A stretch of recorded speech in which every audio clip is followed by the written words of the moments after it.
दोस्तों, आज भारतीय शेयर बाजार में ऐसा तूफान आया जिसने सुबह करोड़ों की कमाई दिखाकर शाम होते होते इन्वेस्टर्स के लाखों रुपए डुबो दिए। सुबह बाजार में खुशी थी, लेकिन दोपहर के बाद ऐसा क्या हुआ कि निफ्टी और सेंसेक्स दोनों धराशायी हो गए। क्यों अचानक पेट्रोल डीजल महंगा हो गया, और क्यों रुपया रिकॉर्ड कमजोर पर पहुंच गया, और क्यों फॉरेन इन्वेस्टर्स भारतीय बाजार से पैसा निकाल कर भागने लगे। आज इस वीडियो के अंदर हम सुबह से शाम तक की पूरी कहानी समझेंगे, तो वीडियो आखिर तक ज़रूर देखें। और इसके अंदर हम कुछ शेयरों के बारे में भी डिस्कस करेंगे, तो वीडियो को आखिर तक ज़रूर देखें। अगर आप रोज़ ऐसी ही बिजनेस और स्टॉक मार्केट की खबर चाहते हैं तो चैनल को सब्सक्राइब करें और बेल आइकन ज़रूर दबा लीजिए, जिससे कि ऐसी शानदार खबर आप तक हम पहुँचाने की कोशिश करेंगे। दोस्तों, 15 मई 2026 शुक्रवार की सुबह दलाल स्ट्रीट हर तरफ से पॉजिटिव माहौल था। सुबह बाजार खुलते ही निफ्टी तेजी से ऊपर भागा। सेंसेक्स में भी शानदार बढ़त दिखाई दी। निवेशक खुश थे। ट्रेडर्स को लग रहा था कि आज बाजार नया रिकॉर्ड बना सकता है। टीवी चैनल एक्सपर्ट्स कह रहे थे कि मार्केट में अब बड़ी तेजी आ सकती है, लेकिन कुछ ही घंटों बाद पूरा माहौल बदलने वाला था, ये किसी को नहीं पता था। पहली खबर आती है कि पेट्रोल और डीजल 3 रुपये महंगा हो गया। दोपहर करीब अचानक खबर आई, सरकार ने ऑयल मार्केटिंग कंपनीज ने पेट्रोल और डीजल के 3 रुपये प्रति लीटर के हिसाब से रेट बढ़ा दिए, और बस यही बाजार का मूड बदलना शुरू हो गया। ऑटो कंपनियों के शेयर गिरने लगे, ट्रांसपोर्ट सेक्टर में कमजोरी आने लगी, और निवेशकों को डर लगा कि महंगाई फिर बढ़ सकती है, क्योंकि जब ईंधन महंगा होता है तो हर चीज़ महंगी होने लाजिमी सी बात है। दूसरी बड़ी खबर आई ऑयल मार्केट में आग। इसी बीच इंटरनेशनल मार्केट में एक और बड़ी खबर आती है। ब्रेंट क्रूड ऑयल की कीमत में 109 रुपये डॉलर प्रति बैरल पहुंच चुकी है। कारण था मिडिल ईस्ट तनाव और ग्लोबल सप्लाई को लेकर चिंता। अब डर और बढ़ गया। भारत अपनी ज़रूरत से ज़्यादातर तेल विदेश से खरीदता है, और जब तेल महंगा होता है तो इसका असर सीधा भारतीय अर्थव्यवस्था पर पड़ता है। यानी कंपनियों की लागत बढ़ेगी, महंगाई बढ़ेगी और बाजार में दबाव बढ़ेगा। बस फिर क्या था, सुबह की तेज़ी धीरे धीरे बिकवाली में बदलने लगी। रुपया टूटा, बाजार टूटा, दिन बढ़ता गया और बाजार की हालत बिगड़ती चली गई। भारतीय रुपया पहली बार लगभग 96 प्रति डॉलर के पार पहुंच गया। अब फॉरेन इन्वेस्टर्स घबराने लगे। एफआईआई ने भारतीय बाजार में पैसा निकालना शुरू कर दिया, और बैंकिंग व आईटी स्टॉक्स में भारी बिकवाली शुरू हो गई। इन्फोसिस, टीसीएस, विप्रो सब एक एक करके टूटने लगे।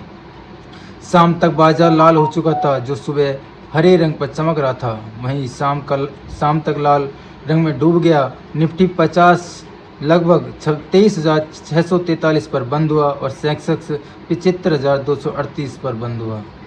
और पूरे हफ्ते में निफ्टी करीब 2.2% टूट गया और सेंसेक्स 2.7% गिर गया। दलाल स्ट्रीट में हर तरफ डर का माहौल था। अब आगे क्या होगा? अब अगले हफ्ते बाजार पर नज़र रहेगी क्रूड ऑयल प्राइजेस पर, रुपया मूवमेंट पर, ग्लोबल टेंशन पर, फॉरेन इन्वेस्टर्स की चाल पर। अगर ऑयल के प्राइस बढ़े, लेकिन अगर ग्लोबल हालात सुधरे तो रिकवरी भी आ सकती है। अब बात कर लेते हैं कुछ शेयरों के बारे में। उनमें नंबर 1 पे आता है वेदांता। वेदांता ने Q4 रिजल्ट ने मचा दिया धमाका। क्या हुआ? आज सबसे ज़्यादा चर्चा रही वेदांता की। कंपनी के भेद मजबूत Q4 रिजल्ट पेश किए। Q4 रिजल्ट जो थे, प्रॉफिट लगभग 89% उछलकर 9,352 करोड़ पहुंच गया। रेवेन्यू बढ़कर 51,524 करोड़ रुपए पहुँच गया। EBITDA में करीब 59% की शानदार तेज़ी देखने को मिली। शेयर में क्या हुआ? रिजल्ट अच्छे होने के बावजूद शेयर में प्रॉफिट बुकिंग देखने को मिली। कारण था मेटल स्टॉक्स में ग्लोबल प्रेशर, चाइना डिमांड को लेकर चिंता और बाजार में ओवरऑल वीकनेस।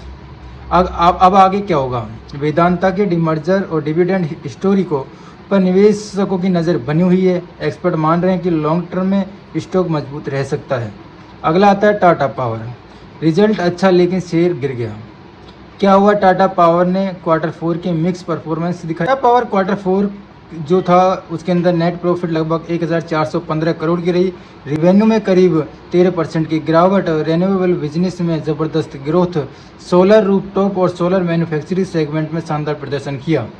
फिर शेयर गिरा क्यों? क्योंकि मुद्रा प्लांट शटडाउन का असर रिवेन्यू पर पड़ा। इन्वेस्टर्स को शॉर्ट टर्म और टर्म ग्रोथ चिंता दिखी। मार्केट करेक्शन भी चला, इसी वजह से स्टॉक के अंदर करेक्शन देखने को मिला। सबसे पॉजिटिव बात क्या रही? सोलर बिजनेस, सोलर पीएटी 100% से ज़्यादा बढ़ा। रूफटॉप सोलर बिजनेस में करीब 150% की ग्रोथ, यानी कि long term green energy story अभी भी मजबूत दिख रही है। अगला आता है वोडाफोन वीआई, फिर चर्चा में आया यह शेयर। क्या हुआ? वोडाफोन आइडिया के शेयरों में अचानक तेजी देखने को मिल रही है आजकल। कंपनी 16 मई से फंड रेजिंग प्रपोजल पर फैसला लेने वाली है। मार्केट में उम्मीद है कि नया फंड आएगा, डेब्ट प्रेशर कम होगा और 5G एक्सपेंशन को सपोर्ट मिलेगा। शेयर में इसी कारण से तेजी देखने को मिल रही है। इन्वेस्टर्स को उम्मीद है कि गवर्नमेंट सपोर्ट मिल सकता है, AGR राहत को फायदा होगा, कंपनी सर्वाइवल चांस बढ़े हैं। सबसे बड़ा खतरा लेकिन भारी डेब्ट अभी भी बड़ा रिस्क है। जियो और एयरटेल में कंपटीशन बहुत टफ है, इसलिए वीआई अभी high risk high reward stock माना जा रहा है। सोलर इंडस्ट्री आज क्यों चमके? सोलर स्टॉक आज पूरे सोलर सेक्टर में हलचल रही। Green energy push, government renewable focus, Tata power solar और रूफटॉप बिजनेस में ग्रोथ, विशेषकर सोलर मैन्युफैक्चरिंग कंपनी में बाइंग दिखी। रिन्यूएबल जो स्टॉक है लॉन्ग टर्म ऑप्टिमाइज बना रहा। मार्केट क्या सोच रहा है? एक्सपर्ट मानते हैं कि इंडिया में सोलर सेक्टर आने वाले वर्षों में सबसे तेज ग्रोथ सेक्टर में से एक बन सकता है। दोस्तों अगला आता है जेपी पावर, अचानक तेजी क्यों आई? जयप्रकाश पावर वेंचर आज फिर से चर्चा में रहा। क्या हुआ? अडानी ग्रुप और वेदांता की बिडिंग न्यूज़ के बाद स्टॉक में हलचल बढ़ी।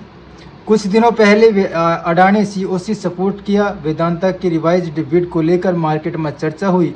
निवेशक क्या देख रहे हैं? Power depend growth, infra spending, renewable opportunities, लेकिन खतरा जेपी पावर अभी भी वोलेटाइल स्टॉक माना जाता है। डेब्ट के पुराने बिजनेस इश्यूज निवेशक की चिंता बने हुए हैं। आज बाजार में साफ दिखा Q4 रिजल्ट होने के बाद करेक्शन आ सकता है और कमज़ोर फंडामेंटल वाले शेयर सिर्फ अपने दम पर उछल सकते हैं। उम्मीद करता हूं दोस्तों ये वीडियो पसंद आई होगी। वीडियो पसंद आई तो लाइक करें, शेयर करें, सब्सक्राइब करें। मिलते हैं अगली वीडियो में, तब तक के लिए जय हिंद।